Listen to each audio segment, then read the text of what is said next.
बच्चों, आपने क्लिक किया है एक आपका छोटा सा क्यूट सा चैनल फिजिक्सिया, जिसमें हम फिजिक्स के सारे कॉन्सेप्ट आपके सामने लेकर के आते हैं, अलग अलग टॉपिक लेकर के आते हैं। और अभी फ़िलहाल हम क्लास 12th के सारे टॉपिक को डिस्कस कर रहे हैं। पहले चैप्टर के लगभग सारे टॉपिक्स को हमने डिस्कस कर लिया है। आज ये आखिरी टॉपिक होगा इस चैप्टर का। पहला चैप्टर इलेक्ट्रोस्टैटिक्स है और जिसका नाम इलेक्ट्रिक चार्जेस एंड फील्ड है, उसको इलेक्ट्रोस्टैटिक्स भी कहा जाता है।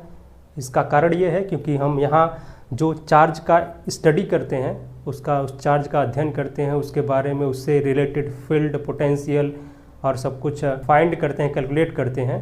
वो चार्ज रेस्ट में होता है, वो मोशन में नहीं होता। इस वजह से क्योंकि उसकी कंडीशन, उसकी जो सिचुएशन है, पोजीशन है, स्टैटिक होती है, इस वजह से हम इसे कहते हैं इलेक्ट्रोस्टैटिक्स।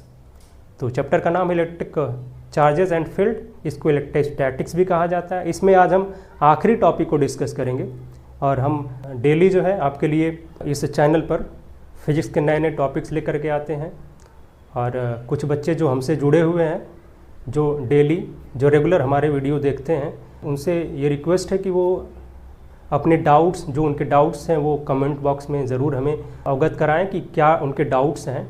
और जो चीज़ें अच्छी लगती हैं उसके बारे में तो क्या ही कहना। कुछ बच्चे जो हैं जिनको अच्छी लगती है वो कमेंट बॉक्स में ये लिखते ज़रूर हैं, सर आपके पढ़ाने का तरीका अच्छा है, मतलब आप जो है कैरी ऑन करिए इसको। तो वो बहुत अच्छा लगता है। और क्योंकि फीडबैक हमें क्या करता है, एक मोटिवेशन देता है कि हमें ये काम करते रहना चाहिए, कंटिन्यू रखना चाहिए। जो भी 2-4 बच्चे, भले एक ही बच्चा अगर हमारे इस वीडियो से लाभान्वित होता है, मतलब उसको कोई लाभ मिलता है, उसको प्रॉफिट मिलता है, उसको एडवांटेज मिलता है, हमारे वीडियो से कोई फ़ायदा होता है, उसके कॉन्सेप्ट क्लियर होते हैं, तो ये बहुत बड़ी बात होती है हमारे लिए। तो ये मायने नहीं रखता कि कितने बच्चे इस वीडियो को देख रहे हैं, बस ये मायने रखता है कि हाँ, जो भी देख रहे हैं, एक बच्चा भी देख रहा है तो उसको फ़ायदा हो रहा है कि नहीं, वो चीज़ों को समझ रहा है कि नहीं। और ये हम तभी समझ पाएंगे जब आप हमें फीडबैक देंगे। तो आप कमेंट बॉक्स में ज़रूर ये हमें बताएं कि आपको ये जो कॉन्सेप्ट हम बता रहे हैं, वो हमारे पढ़ाने का तरीका, हमारे बताने का तरीका वो कैसा है, ताकि हम अपने आप को इम्प्रूव कर पाएँ और फिर आपको बेहतर से बेहतर चीज़ें दे पाएँ। तो आज हम स्टार्ट करते हैं। ये जो इस चैप्टर का आखिरी टॉपिक है, फील्ड निकालना है हमें एक इंसुलेटिंग स्फीयर की वजह से। 3 पॉइंट हम चूज करेंगे स्फीयर के अंदर, सरफेस पर और आउटसाइड में। तीनों पॉइंट पर हम इलेक्ट्रिक फील्ड के लिए फार्मूला डिराइव करेंगे। और ध्यान देने वाली बात यहाँ पर अलग है, क्या है कि यहाँ हमारे पास इंसुलेटिंग स्फीयर है, हमारे पास कंडक्टिंग स्फीयर नहीं है कि अगर हमने उसको चार्ज दिया तो चार्ज उसके स्फीयर पर जाकर के डिस्ट्रीब्यूट हो जाएगा, ऐसा नहीं है। यहाँ क्या होगा, हम इंसुलेटिंग स्फीयर की खास बात ये होती है कि जब भी हम इसको चार्ज देते हैं तो जहाँ रखते हैं बिल्कुल वहीं वो पड़ा रहता है, बिल्कुल भी टच से मस नहीं होता, इधर से उधर नहीं होता, जहाँ हमने दिया वहीं रखा रहेगा। और यूनिफॉर्मली चार्ज का मतलब ये है कि हमने ज़बरदस्ती उस इंसुलेटिंग स्फीयर को यूनिफॉर्मली चार्ज किया हुआ है, मतलब जगह जगह पर बराबर बराबर दूरी पर स्फीयर के अंदर हमने चार्ज रखा हुआ है। ठीक है, इसका मतलब यही हुआ। क्योंकि इंसुलेटिंग स्फीयर, इसके अंदर फ्री इलेक्ट्रॉन तो होते नहीं इंसुलेटर के अंदर कि ये जो है चार्ज को ले जाएं, सरफेस तक ले जाएं। तो हमें इसको चार्ज जो अगर करना है तो हमें ज़बरदस्ती चार्ज करना पड़ेगा। तो चार्ज हमने करके रखा हुआ है स्फीयर को, और उस स्फीयर की वजह से हम फील्ड यहाँ कैलकुलेट करने जा रहे हैं। और यूनिफॉर्मली चार्ज है, इलेक्ट्रिक फील्ड कैलकुलेट करेंगे 3 पॉइंट पर, स्फीयर के अंदर, स्फीयर के सरफेस पर और स्फीयर के आउटसाइड में। आप देखो कितना आसान है ये करना। और एक बात आपको ये भी बता दें कि ये जो है आपके जो कॉम्पिटिटिव एग्ज़ाम्स हैं, जेई मेंस और एडवांस और नीट, इससे क्वेश्चन पूछे जाते हैं। हालांकि ये टॉपिक आपके बोर्ड के एग्ज़ाम में नहीं है, इसको एक्सक्लूड कर दिया गया है, लेकिन फिर भी ये इंपॉर्टेंट है। आप देखोगे कि आप जो भी पढ़े हुए अब तक, हमने जो है कंडक्टिंग स्फीयर की वजह से पढ़ा हुआ है, ठीक है, एक प्लेन सीट की वजह से इलेक्ट्रिक फील्ड का कैलकुलेशन किया हुआ है, एक लॉन्ग वायर की वजह से इलेक्ट्रिक फील्ड का कैलकुलेशन किया हुआ है। तो यहाँ बिल्कुल वही सारी चीज़ें अप्लाई होनी है। हमें कुछ भी दे दे, अगर हमें हमारा बेसिक क्लियर है तो हम आसानी से उस चीज़ तक पहुँच जाएंगे जो पूछा जा रहा है क्वेश्चन में। तो यहाँ इंसुलेटिंग स्फीयर है, हमें यहाँ ध्यान रखना होगा चार्ज डेंसिटी का, ठीक है, क्योंकि चार्ज डेंसिटी यहाँ मायने रखेगी। अगर हम स्फीयर के अंदर हैं, छोटा सा पार्ट ले रहे हैं, तो उतने जो पार्ट है, उस स्फीयर का जो पार्ट है छोटा सा, उसके अंदर जितने चार्ज आएंगे उसको हमें अपने कंसिडरेशन में लेना होगा। इसके लिए चार्ज डेंसिटी बहुत काम आएगी। और दूसरी बात यह है कि ये जो भी हम करेंगे आज, जो डेरिवेशन करेंगे, उसमें गॉस लॉ का यूज़ है। और गॉस लॉ हमें क्या करता है, एक ऐसा मेथड प्रोवाइड करता है ऐसा ज़रिया प्रोवाइड करता है जिससे हम आसानी से, वेरी इजीली, बहुत ही आसानी से इलेक्ट्रिक फील्ड का कैलकुलेशन कर पाते हैं। तो आइए स्टार्ट करते हैं। बहुत ही मज़ेदार टॉपिक है और हम एक इंसुलेटिंग स्फीयर बना लेते हैं जिसको यूनिफॉर्मली चार्ज करके पहले ही हमारे पास रखा गया है। पहले ये बना ही लेते हैं। ये इंसुलेटिंग स्फीयर है जिसकी रेडियस हम सपोज कर लेते हैं कि r है, ये इसका सेंटर O है, ठीक है। ये इंसुलेटिंग स्फीयर है। इसकी डेंसिटी, चार्ज डेंसिटी, क्योंकि ये स्फीयर एक 3D ऑब्जेक्ट है, 3D का मतलब वॉल्यूम यहाँ काम करेगा, तो यहाँ पर वॉल्यूम चार्ज डेंसिटी काम आएगी। सपोज दैट इसको अगर चार्ज Q दिया गया है और इसके स्फीयर पर नहीं जाएगा, ये पूरा डिस्ट्रीब्यूट होगा और चार्ज डेंसिटी जो हम बात करेंगे वो होगी Q अपॉन में क्या करना होगा, वॉल्यूम लिखना होगा इस स्फीयर का। अब वॉल्यूम क्या होता है 4/3 पाई, और ये कैपिटल R इसकी रेडियस है तो πr³, ठीक है। ये हो गया इसका चार्ज डेंसिटी, और इसकी ज़रूरत पड़ेगी हमें, ठीक है। चार्ज अगर Q है तो चार्ज डेंसिटी ये होगी, मतलब पर यूनिट वॉल्यूम में ये डेंसिटी होगी, ये इतना चार्ज होगा। इतना क्लियर है। अब हमें क्या करना, पॉइंट डिसाइड करना कि पहले हम कहाँ पर इलेक्ट्रिक फील्ड का कैलकुलेशन करना चाहते हैं। हम ये करना चाहते हैं कि सबसे पहले बाहर में करना चाहते हैं, आउटसाइड ऑफ द स्फीयर हम पहले इलेक्ट्रिक फील्ड का कैलकुलेशन करना चाहते हैं। तो पहले लिख लिया हमने electric field E at any point outside the sphere. इस स्फीयर के आउटसाइड में कोई एक पॉइंट है जहां हम कैलकुलेशन करना चाह रहे हैं इलेक्ट्रिक फील्ड का। तो हमने एक बाहर एक पॉइंट ले लिया है, पॉइंट P है, और यहाँ से यहाँ तक कि डिस्टेंस को भी हम चलो मेज़र कर लेते हैं, और इस R को हम थोड़ा सा इधर लिखें, ऐसे लिख देते हैं। ये R की वैल्यू है कैपिटल R, और यहाँ से ये जो डिस्टेंस है कैपिटल P की, इस पॉइंट P की, ये सपोज कर लेते हैं R है, ठीक है, स्मॉल r, ठीक है। सेंटर से ही डिस्टेंस लिए हम, कितनी दूरी पर है, स्मॉल r के डिस्टेंस पर है। यहीं इसी पॉइंट पर हम इलेक्ट्रिक फील्ड का कैलकुलेशन करना चाह रहे हैं। इसके लिए फार्मूला डिराइव करना चाह रहे हैं, यही हमारा पर्पज़ है। गॉस लॉ को यूज़ करेंगे। गॉस लॉ कहता क्या है, गॉस लॉ जो है फ्लक्स पे बात करता है। गॉस लॉ सिर्फ फ्लक्स की बात करता है। फ्लक्स के फार्मूले से वो इलेक्ट्रिक फील्ड का फार्मूला आपको दे देता है। तो सबसे पहले क्या करेंगे, हम फ्लक्स निकाल लेंगे। इस पॉइंट पर फ्लक्स निकालना है, मतलब क्या कि अगर ये पॉइंट यहाँ पर है, ठीक है, ये r डिस्टेंस पर पॉइंट P है, तो यहाँ क्या करेंगे हम, यहाँ एक सबसे पहले गॉस अगर थ्योरम अप्लाई करना चाह रहे हैं तो हमें क्या करना होगा, एक गॉसियन सरफेस लेना होगा जिसके अंदर में ये पॉइंट P है ये इंक्लूड हो जाए। और जो स्फीयर बनाते हैं ये गॉसियन सरफेस होता है, गॉसियन सरफेस, इसे कहते हैं गॉसियन सरफेस। और गॉसियन सरफेस के अंदर, इसके अंदर में हम क्या करते हैं, फ्लक्स निकाल लेते हैं। ये अपना गॉसियन सरफेस हो गया, गॉसियन सरफेस। इस सरफेस के अंदर में फ्लक्स निकाल लेते हैं। तो फ्लक्स हम निकालेंगे, फ्लक्स के लिए फार्मूला लिखेंगे φE, और इसका बेसिक फार्मूला होता है E इंटू ds, मतलब जो भी ये इसका एरिया है, सरफेस एरिया, मतलब जो ये अपने गॉसियन सरफेस यूज़ किया है, यहाँ पर बनाया है, उसका सरफेस एरिया। तो देखें ये गॉसियन सरफेस है, यह सेंटर से r डिस्टेंस पर, स्मॉल r डिस्टेंस पर, तो इसका जो सरफेस एरिया होगा वो होगा 4 पाई, टोटल सरफेस एरिया 4 पाई r स्क्वायर। तो हम क्या करेंगे, यहाँ पर E लिखेंगे और उसके बाद ये 4 पाई और r स्क्वायर लिखेंगे। इक्वेशन नंबर फर्स्ट इसको सपोज कर लेंगे, और उसके बाद हम लगाएंगे गॉस का थ्योरम, ठीक है, by Gauss theorem. Gauss theorem से यही जो फ्लक्स है उसको गॉस कहते हैं कि आप जो है इसी फ्लक्स को, जो फ्लक्स है इलेक्ट्रिक फ्लक्स, आपको सिर्फ ये देखना है कि इस गॉसियन सरफेस के अंदर चार्ज कितना है। तो देखें इसके अंदर जो स्फीयर है, पूरा का पूरा स्फीयर आ जा रहा है, तो जो चार्ज इस स्फीयर के ऊपर होगा, जो ओरिजिनल स्फीयर, इंसुलेटिंग स्फीयर, वही चार्ज इसके अंदर में भी आएगा। तो उस चार्ज को लिखेंगे, अपॉन में क्या करते हैं, एप्सिलॉन नॉट। गॉस लॉ अपना ये कहता है कि जो फ्लक्स होता है उस चार्ज का 1/एप्सिलॉन टाइम्स होता है। जो भी चार्ज उस गॉसियन सरफेस के अंदर इंक्लोज हो चुका है, इंक्लोज चार्ज यहाँ पर बात करते हैं हम, इंक्लोज चार्ज, ठीक है, कितना इंक्लोज्ड है, जो अंदर है वो पूरा इंक्लोज ही है। इन दोनों इक्वेशन को हम इक्वेट करेंगे, इसको पहले लिख लेते हैं, और यहाँ पर E इंटू 4 पाई r स्क्वायर बराबर में Q/ε0 हो गया। अगर E की वैल्यू फाइंड करना चाह रहे हैं हम, तो Q पहले ये लिख लेते हैं 1/4 पाई, इसके साथ ε0 को मिला लेते हैं, ये हो गया। उसके बाद बचा क्या है, Q बचा है और ये आर स्क्वायर के उसके नीचे लिख देते हैं। ये हुआ इलेक्ट्रिक फील्ड का फॉर्मूला। जब हम इलेक्ट्रिक फील्ड को कैलकुलेट कर रहे हैं स्फीयर के बाहर में, बाहर किसी पॉइंट पर, आउटसाइड किसी पॉइंट पर कैलकुलेट कर रहे हैं, तो ये वैल्यू आती है। ये तो बिल्कुल ये समझ में आ रहा है कि भाई ये पॉइंट चार्ज की वजह से जो इलेक्ट्रिक फील्ड का फॉर्मूला होता है बिल्कुल सेम ही वैसे भी है। मतलब क्या है, electric field due to a point charge, ये बराबर है पॉइंट चार्ज की वजह से जो इलेक्ट्रिक फील्ड का फॉर्मूला होता है, ये फार्मूला बिल्कुल वैसे ही आया, बिल्कुल सेम आया है। इसका मतलब ये हुआ कि अगर हम बाहर कोई पॉइंट लेते हैं, इंसुलेटिंग स्फीयर है, यूनिफॉर्मली चार्ज है, उसके बाहर कोई पॉइंट लेते हैं और उस पॉइंट पर इलेक्ट्रिक फील्ड का कैलकुलेशन करते हैं, तो ये जो स्फीयर पर चार्ज है, ऐसा प्रतीत होता है, ऐसा लगता है कि इसके सेंटर पर, स्फीयर के सेंटर पर कंसंट्रेटेड है। मतलब ये पूरा चार्ज यहाँ पर कंसंट्रेटेड मान लें और इसको पॉइंट चार्ज मान लें और फिर इस पॉइंट पर इलेक्ट्रिक फील्ड का कैलकुलेशन करें, तो सेम वही एक्सप्रेशन आता है जो अभी आया हुआ है।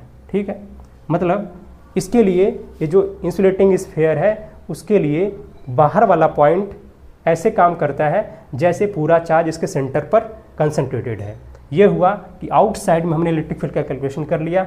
दूसरा पॉइंट है at the surface, at the surface of sphere. Sphere के सरफेस पर आते हैं, यहाँ इलेक्ट्रिक फील्ड का कैलकुलेशन करते हैं। इसका फॉर्मूला देखते हैं क्या बनता है। सरफेस पर जब भी जाएंगे तो क्या करना है, सरफेस पर जाएंगे तो ये जो आर की वैल्यू है, यहाँ से स्मॉल आर की वैल्यू है, उसको कम करेंगे। कहाँ तक आएंगे, कैपिटल आर की तरफ। तो क्या करना होगा, सिर्फ आर की जगह पर क्या करेंगे, कैपिटल आर रख देंगे। इस चीज़ को यहाँ पुट करेंगे और हमारे पास इलेक्ट्रिक फील्ड का एक फॉर्मूला आ गया 1/4 पाई एप्सिलॉन नॉट, और यहाँ Q है और स्मॉल आर की जगह कैपिटल आर लिख देंगे, इसका स्क्वायर कर देंगे। तो स्फीयर के सरफेस पर ये फार्मूला आया। सिर्फ क्या करना है, स्मॉल आर की जगह कैपिटल आर को रख देना है और ये फार्मूला जो है ये बदल जाएगा इस फार्मूले में। ये सरफेस पर इलेक्ट्रिक फील्ड का वैल्यू हो गया, इसके लिए ये फार्मूला हो गया। अब लास्ट पॉइंट बचा है जहाँ हम क्या करेंगे, स्फीयर के अंदर आएंगे, इस इंसुलेटिंग स्फीयर के अंदर आएंगे और देखेंगे कि इसके अंदर किसी पॉइंट पर इलेक्ट्रिक फील्ड का जो है वो वैल्यू क्या होगा, उसके लिए फार्मूला क्या होगा, ये देखेंगे। थोड़ा जगह बनाते हैं और इसको थोड़ा सा इरेज करते हैं।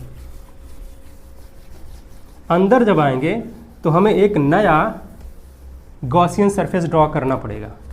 ठीक है, तो तीसरा पॉइंट हम समझते हैं यहाँ पर। तीसरा पॉइंट यहाँ बनाते हैं। तीसरा पॉइंट होगा, थर्ड एंड लास्ट पॉइंट यहाँ पर ये होगा, एट एनी पॉइंट, किसी भी पॉइंट पर इनसाइड द स्फीयर, स्फीयर के अंदर किसी पॉइंट पर जो इनसाइड में हो, यानी अंदर अंदर वो पॉइंट हो, वहाँ पर इलेक्ट्रिक फील्ड का कैलकुलेशन करना हो, हमें एक नया गॉसियन सरफेस बनाना पड़ेगा। और मान लिया कि हम ये गॉसियन सरफेस हमने ये बना लिया, नया गॉसियन सरफेस है, ये नया गॉसियन सरफेस है।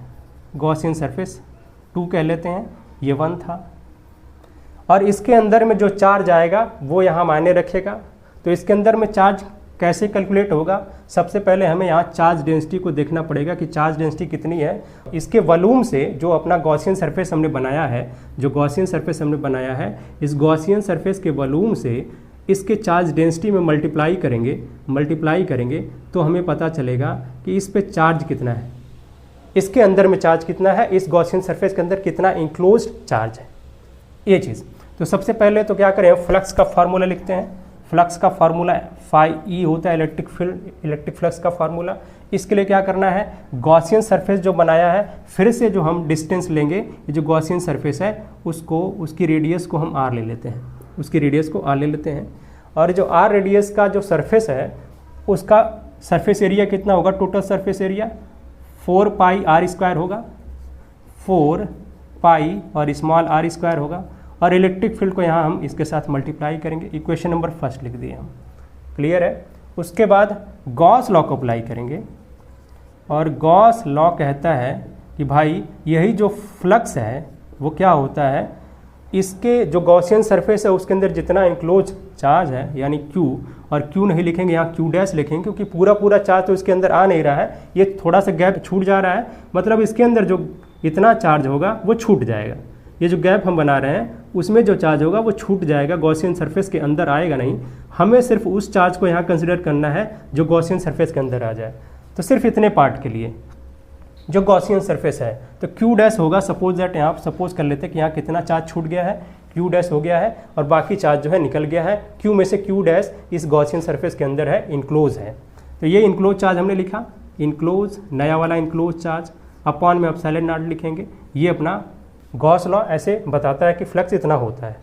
अब हमें क्यू डैश की वैल्यू निकालना होगा। क्यू डैश की वैल्यू कैसे आएगी, थोड़ा अलग से एक्सरसाइज कर लेते हैं। देखें क्यू डैश की वैल्यू कैसे आएगी। क्यू डैश का मतलब ये हुआ कि ये जो अपना वॉल्यूम है, जो वॉल्यूम है इस गॉसियन सरफेस का 4/3 पाई आर क्यूब होगा इसका वॉल्यूम, और इसके साथ रो को हम मल्टीप्लाई करेंगे, क्योंकि रो चाहे हम जितना भी छोटा या बड़ा कोई इसके अंदर में, इस स्फेयर के अंदर में अगर हमने कोई स्फेयर लिया है रेडियस का, बड़ी रेडियस का, बस इसके अंदर में होना चाहिए, तो सबके लिए क्या होगा, चार्ज डेंसिटी तो सेम होगी, वॉल्यूम चार्ज डेंसिटी, तो रो वही होगा। रो हमें यहाँ मल्टीप्लाई करना पड़ेगा क्यू डैश के लिए। अगर नहीं समझ में आ रहा है तो फिर बताते हैं। देखें ये जो रो है, रो की वैल्यू फिक्स है, रो की वैल्यू यहाँ लिख देते हैं, मतलब 4/3 पाई आर क्यूब है, और रो की वैल्यू आई है क्यू अपॉन में 4/3 पाई और कैपिटल आर का क्यूब हो गया। 4/3 पाई 4/3 पाई कट जाएगा, यहाँ से और क्या बच रहा है, और कुछ बच नहीं रहा, क्यू और आर का क्यूब हो गया, और नीचे आर कैपिटल आर का क्यूब हो गया। ये क्यू डैश की वैल्यू आई है, क्यू डैश की वैल्यू आई है। मतलब ये जो नया चार्ज है, नए गॉसियन सरफेस के अंदर जो इनक्लोज चार्ज होगा वो इतना होगा। इस क्यू डैश की वैल्यू को उठा करके यहाँ रख देते हैं, और ये हो जाएगा, क्या होगा भाई, क्यू स्मॉल आर का क्यूब हो गया, और नीचे एप्सिलॉन नॉट तो है ही, और कैपिटल आर का क्यूब लिख देंगे। ये वैल्यू हो गई फ्लक्स की फाई ई की, और इसी को हम क्या करेंगे, इक्वेशन नंबर 2 सपोज कर लेंगे, और पहले और दूसरे इक्वेशन से हम क्या करेंगे, इस ई की वैल्यू को फाइंड करेंगे और लिखेंगे क्या, E into 4 pi R square हो गया इक्वल क्यू स्मॉल आर का क्यूब है, एप्सिलॉन नॉट और कैपिटल आर का क्यूब हो गया।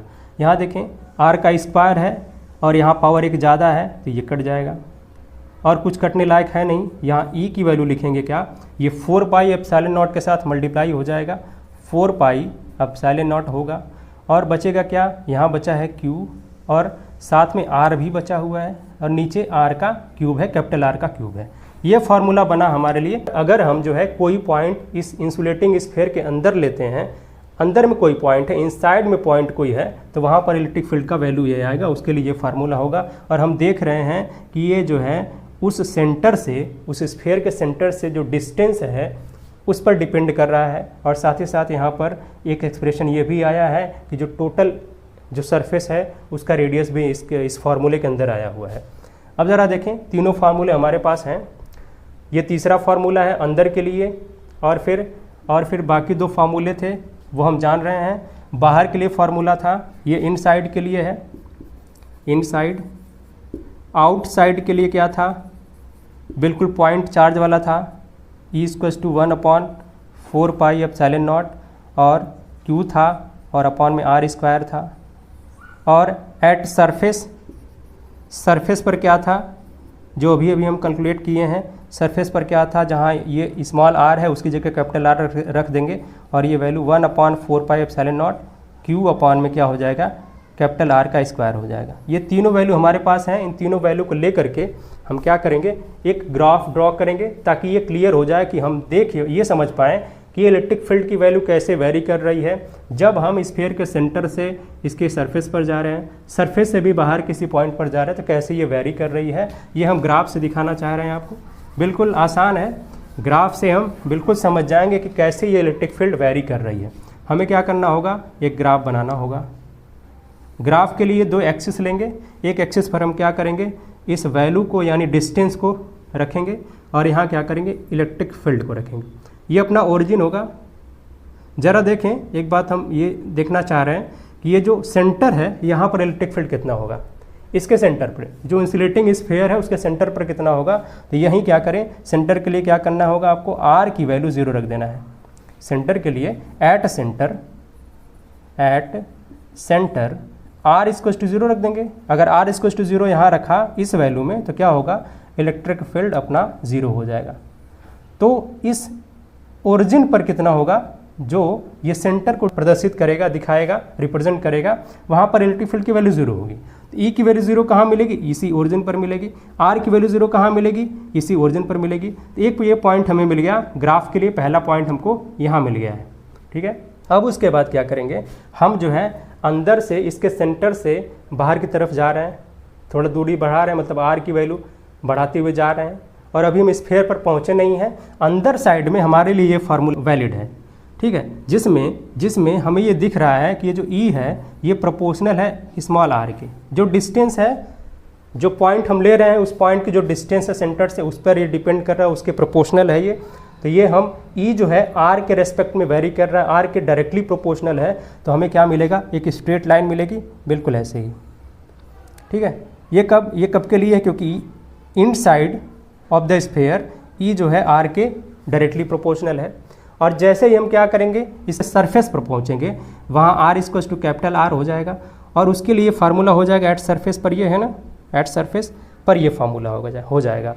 तो उस समय क्या होगा, बिल्कुल फिक्स वैल्यू होगी, ठीक है। तो जैसे ही हम क्या करेंगे, हम इसके सरफेस पर पहुँचेंगे, मतलब ये जो आर है, जो नीचे वाली एक्सिस हमने बनाई है, आर की वैल्यू जब भी कैपिटल आर हो जाएगी तो वहाँ एक वैल्यू मिलेगी हमें, ठीक है।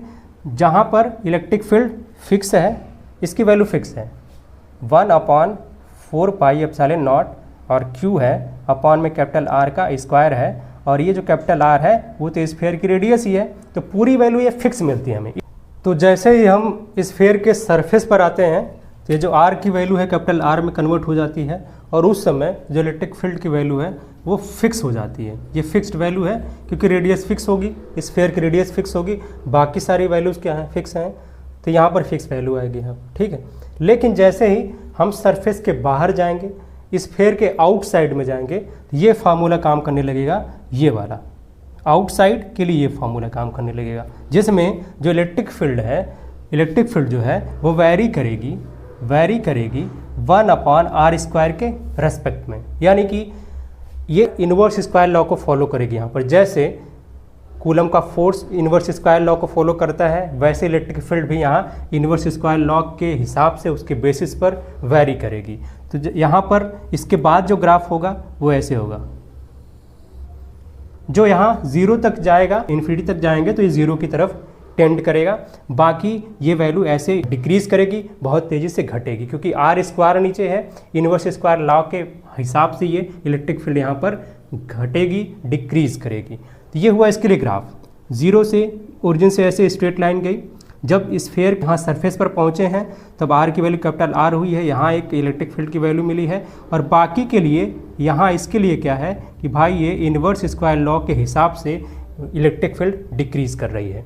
ये पूरा ग्राफ हुआ, इसे समझ में आ रहा है इलेक्ट्रिक फील्ड इस तरीके से वेरी कर रही है, कहाँ पर कम, कहाँ पर 0 है, कहाँ पे वैल्यू फिक्स है, और कहाँ पर तेज़ी से वेरी कर रही है, समझ में आ रहा है आपको जो है जब स्फीयर के सरफेस से बाहर जाएंगे, आउटसाइड जाएंगे, तो बहुत तेज़ी से डिक्रीज करती हुई इलेक्ट्रिक फील्ड नज़र आएगी, और जैसे ही जब हम सेंटर से स्फीयर के सरफेस तक जाएंगे तो एक स्ट्रेट लाइन मिलेगी, जिसमें हो क्या रहा है कि भाई बिल्कुल डायरेक्टली प्रोपोर्शनल है, ये जो डिस्टेंस है उसके डायरेक्टली प्रोपोर्शनल है। जैसे जैसे हम आगे बढ़ते जाते हैं वैसे एक स्ट्रेट लाइन इसके क्या है कि भाई जैसे जैसे ये हम आर बढ़ रहा है वैसे वैसे इलेक्ट्रिक फील्ड भी बढ़ रही है, इधर इंक्रीजिंग है, उसके बाद सरफेस के बाद डिक्रीजिंग है, कह सकते हैं आप।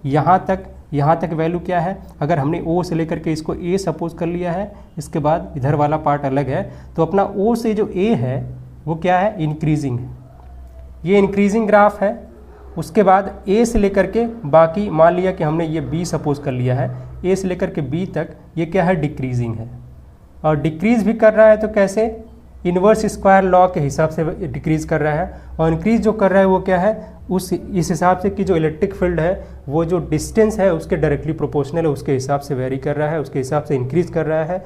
ये एक स्ट्रेट लाइन मिल रही है, इंक्रीजिंग है ग्राफ यहाँ पर। ए के बाद जब आउटसाइड में जा रहे हैं तो डिक्रीजिंग ग्राफ मिल रहा है, इलेक्ट्रिक फील्ड डिक्रीज कर रही है। तो ये हुआ पूरा, हमने इंसुलेटिंग स्फीयर की वजह से अलग अलग पॉइंट पर, स्फीयर के अंदर, स्फीयर के सरफेस पर, स्फीयर के आउटसाइड में, तीनों पॉइंट पर, अलग अलग पॉइंट पर हमने इलेक्ट्रिक फील्ड का फार्मूला निकाला, कैलकुलेट किया, और हमने ये भी देखा ग्राफ ड्रॉ करके कि कैसे इंक्रीज़ कर रही है इलेक्ट्रिक फील्ड और कैसे डिक्रीज़ कर रही है, कहाँ तक इंक्रीज़ कर रही है, कहाँ तक, उसके बाद कहाँ से कहाँ तक डिक्रीज़ कर रही है। ये सब कुछ हमने यहाँ पर डिस्कस किया। तो आई होप कि आप सबको ये छोटा सा डिस्कशन समझ में आया होगा, अच्छे तरीके से समझ में आया होगा और इससे बहुत कुछ सीखा होगा आप सबने। फिर मिलते हैं नेक्स्ट टॉपिक के साथ एक नए वीडियो में, जिसमें हम अब तो ये चैप्टर ख़त्म हो गया है, electric charge and electric field, जिसको इलेक्ट्रोस्टैटिक्स भी कहते हैं। अब एक नए चैप्टर के साथ, उसमें जो नया टॉपिक होगा फर्स्ट टॉपिक, उसके साथ हम एक नए वीडियो में आपको जो है एक्सप्लेनेशन देंगे। आप सब लोग जो है रिवाइज़ करते रहे इस चैप्टर को, क्योंकि इसमें जो पहला चैप्टर है इसमें बहुत सारा ऐसी चीज़ें हैं जो बहुत ही इंपॉर्टेंट हैं आपके कॉम्पिटिटिव एग्ज़ाम के आधार पर भी, उसके बेसिस पर भी, जैसे जेई मेन है, जेई एडवांस है और नीट का एग्ज़ाम है। इसके लिए ये जो टॉपिक हमने लास्ट वाला पढ़ा है ये बोर्ड के एग्ज़ाम में है नहीं, एक्सक्लूड कर दिया गया है, लेकिन ये जो है कंपटीशन के पॉइंट ऑफ व्यू से बहुत इंपॉर्टेंट है। और हम ये चीज़ क्या है कि जैसे कोई चीज़ हमने पूरा कॉन्सेप्ट पढ़ा हुआ है, जो रूल हमने जो मेथड पढ़ा हुआ है किसी चीज़ को फाइंड करने का, इलेक्ट्रिक फील्ड को फाइंड करने का, तो हमारे पास कुछ भी दे दिया जाए, भले वो हमारे एग्ज़ाम में आ रहा है या नहीं आ रहा है, लेकिन बोर्ड के एग्ज़ाम में जो नहीं आता है वही कॉम्पिटिटिव एग्ज़ाम में आता है। तो अगर हमने ये सीख लिया कि कैसे इलेक्ट्रिक फील्ड को फाइंड करना है, कैलकुलेट करना है, उसके लिए फार्मूला डिराइव करना है, तो हम किसी भी चीज़ के लिए, चाहे वो कंडक्टिंग स्फीयर हो, इंसुलेटिंग स्फीयर हो, लॉन्ग जो है वायर हो, या प्लेन सीट हो, या फिर कोई सिलेंड्रिकल ऑब्जेक्ट हो, हम सबकी वजह से इलेक्ट्रिक फील्ड कैलकुलेट करने के लिए इतनी हिम्मत होनी चाहिए, मतलब हम ये करने का जो है गट्स हमें रखना चाहिए, ताकि जो क्वेश्चन आएंगे तो वो नए ही आएंगे, और लेकिन कॉन्सेप्ट जो होंगे वो पुराने ही होंगे। तो पुराने कॉन्सेप्ट को यूज़ करके नए क्वेश्चन को भी सॉल्व करना कैसे हम सीखते हैं, ये हमारे लिए बहुत ज़रूरी है, बहुत इंपॉर्टेंट है। तो आई होप कि आप सबको ये बहुत अच्छे से समझ में आया होगा।